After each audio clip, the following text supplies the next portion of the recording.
تو اب تمہارا حق بنتا ہے کہ میرا شکر ادا کرو. فاذکرونی اذکرکم واشکرونی ولا تکفرون.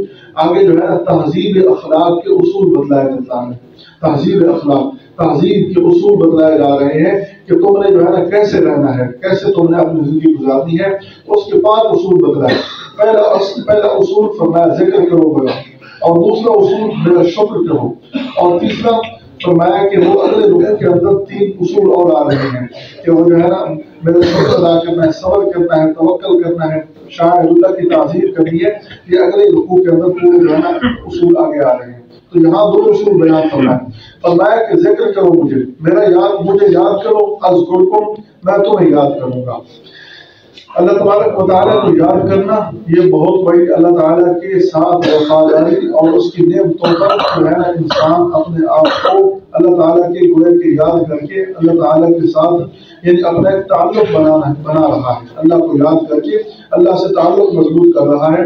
اس لیے حدیث پاک کے اندر آتا ہے کہ ہر وقت آپ کی زبان اللہ کے ذکر سے رطب اللسان رہے، آپ کی زبان اللہ کے ذکر سے تازہ رہے. اور یہ ایسی عبادت ہے کہ جس کی کوئی لمٹ نہیں، حد نہیں ہے. جتنا بندہ اللہ کو یاد کرے گا اتنا اللہ کے قریب ہوگا. امام شاہ ولی اللہ رحمہ اللہ فرماتے ہیں کہ بندہ جب کثرت سے اللہ کا ذکر کرتا ہے تو اس کو اللہ تبارک و تعالیٰ حضیرت القدس، اس کی روح کو حضیرت القدس کے ساتھ ملا دیتے ہیں. حضیرت القدس ایک بڑی روح ہے، جو چھوٹی روح ہے نا وہ سب اس کے حصے ہیں، بڑی روح کے ساتھ ملا دیتے ہیں. اور حضیرت القدس کا تعلق براہ راست تجلیات الہی سے ہے. جب بندہ اللہ کو کثرت سے یاد کرتا ہے نا تو اس کا تعلق حضیرت القدس سے ہو جاتا ہے. اور حضیرت القدس جو بڑی روح ہے اس کا تعلق تجلیات الہی سے ہو جاتا ہے. گویا کہ انسان پر تجلیات الہی برسنی شروع کر دیتی ہے. تو فرمایا کہ اتنا اللہ کا ذکر کرو، اتنا ذکر کرو کہ لوگ تمہیں دیوانہ کہیں. اللہ کو اتنا کثرت سے یاد کرو کہ لوگ تمہیں دیوانہ کہیں، لوگ تمہیں کہیں کہ یہ تو پاگل ہے. ایسے اتنا اللہ کو یاد کرو.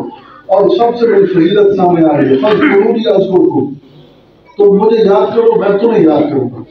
ایک آدمی کا محبوب ہو، کوئی محبوب، اور محب اس محبوب کا ذکر کرے تو اس کے دل کے اندر خدائیہ پیدا ہو جاتا ہے کہ میں تو اسے بار بار یاد کرتا ہوں، پتہ نہیں وہ بھی مجھے یاد کرتا ہے کہ نہیں کرتا. تو اللہ فرما رہے ہیں میں تمہارا محبوب حقیقی ہوں، تو مجھے یاد کرو میں بھی تمہیں یاد کروں گا.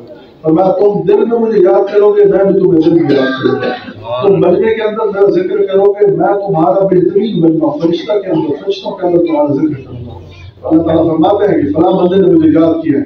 جب بندہ کہتا ہے اللہ اللہ کہتا ہے، اللہ کو یاد کرتا ہے، تو اللہ تعالیٰ فرماتے ہیں فرشتوں کے مجمع میں کہ فلاں بندے نے مجھے یاد کیا ہے، تو اللہ بھی یاد فرماتا ہے. تو یہ کتنی بڑی فضیلت ہے کہ محبوب کو یاد کرو اور محبوب بھی آگے یاد کرے. فرمایا کہ میرا ذکر کرو، ہر وقت تمہاری زبان میرے ذکر سے تر و تازہ رہے. اور فرمایا جس بندے نے اللہ کی جو ہے نا ذکر نہیں کیا اس نے اللہ کی اطاعت نہیں کی. اللہ تبارک و تعالیٰ کی اطاعت، اللہ تعالیٰ کے ذکر کے ساتھ اللہ کی یاد. اور ہر عبادت اللہ کا ذکر ہے، ہر عبادت. مثلا ہم تلاوت کرتے ہیں یہ اللہ کی یاد ہے، نماز پڑھتے ہیں یہ بھی اللہ کی یاد ہے. تو ہر عبادت کی روح اللہ تعالیٰ کی یاد ہے. اس لیے فرمایا کہ جو ہے نا ذکر کے اندر کثرت کرنی چاہیے. حدیث قدسی میں حضرت ابو ہریرہ رضی اللہ عنہ فرماتے ہیں کہ میں اپنے بندے کے ساتھ ہوتا ہوں جب مجھے یاد کرتا ہے، اور میرے ذکر میں اس کے ہونٹ ہلتے رہتے ہیں، تو میں بندے کے ساتھ ہوتا ہوں. یہ اللہ تعالیٰ فرماتے ہیں. تو فرمایا فاذکرونی میرا ذکر کرو مجھے یاد کرو، اذکرکم میں تمہیں یاد کروں گا، واشکرونی.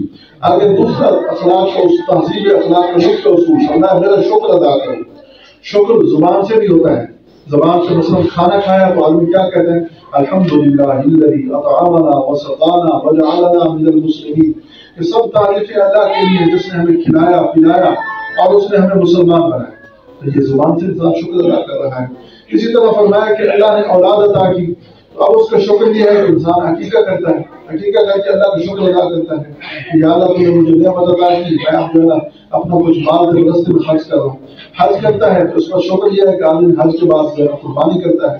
اسی طرح فرمایا کہ انسان جو ہے نا نیا لباس پہنتا ہے، اس کا شکر یہ ہے فرمایا کہ پرانا لباس جو ہے صدقہ کر دے. اگر اللہ نے توفیق دیا پرانا لباس صدقہ کر دے. ہمارے ایسے اللہ والے گزرے ہیں کہ ابھی بھی ہیں وہ جو ہے نا ہر نماز پر نیا لباس استعمال کرتے ہیں. ہر نماز پر اللہ نے اتنی توفیق دی ہے، مستقل اپنے درزی بٹھائے ہوئے ہیں، ہر نماز پر نیا لباس. اور اگلی نماز پر وہ لباس اتارا اور اللہ کے راستے میں صدقہ کر دیا، اللہ کے راستے میں دیا۔ اب کون ہے جو 4000 5000 ہر نماز پر صدقہ کرے؟ آج کل لباس کم سے کم 2500 3000 کے لباس آ رہے ہیں، سوائے 4000 تک پہنچ جاتی ہے۔ اب مستقل درجے بٹھائے ہوئے ہیں، اب جو ہے کہ نماز کا لباس نیا پہنا، اگلی نماز پر اتارا، اللہ کے راستے میں صدقہ کر دیا۔ تو یہ ہے لباس کا شکر۔ اسی طرح فرمایا کہ جو ہے نا ایک اللہ تعالیٰ نے ایک آدمی کو دودھ والا جانور دیا ہے، اب وہ دودھ خود پیلا ہے، تو کبھی کبھی غریبوں کو بھی دودھ دینا چاہیے، یہ بھی اس کا شکر ہے۔ تو مقصد ہے کہ اللہ تعالیٰ نے جو نعمت دی ہے ان کا شکر ادا کرنا چاہیے، اور شکر جیسے زبان سے ہوتا ہے ایسے عمل سے بھی ہوتا ہے۔ زبان سے کسی کا شکریہ ادا کیا، کسی نے بھائی کوئی احسان کیا، کسی نے بلایا اور یہ آج دعوت ہے آپ کی، آج ہم افطاری کرا رہے ہیں، تو اس کا شکریہ ادا کرتی ہے، ماشاء اللہ اللہ تعالیٰ آپ کے رزق میں برکت عطا کرے۔ اس کا شکریہ سلوک مار دیا، اس کا شکریہ بہت شکریہ آپ نے ہماری دعوت کر دی ہے۔ اسی طرح عمل سے بھی شکر ہے کہ کوئی آدمی جو ہے زبان سے نہیں ایسے سلوک مار دیتا ہے کہ میاں آپ کا شکر ہے۔ تو شکر ادا کرنے کے مختلف طریقے ہیں۔ تو اللہ فرما رہے ہیں مجھے یاد کرو میں تمہیں یاد کروں گا، میرا شکر ادا کرو، میری نعمتوں کی ناشکری نہ کرو۔ فرمایا لئن شکرتم لأزیدنکم، اگر تم میری نعمتوں کا شکر ادا کرو گے تو میں نعمتوں میں اضافہ کرتا رہوں گا، نعمتوں میں اضافہ کروں گا، نعمتوں میں کمی نہیں لانے دوں گا۔ تو اللہ تبارک و تعالیٰ اپنی نعمتوں کا شکر ادا کرنے والا بنائے۔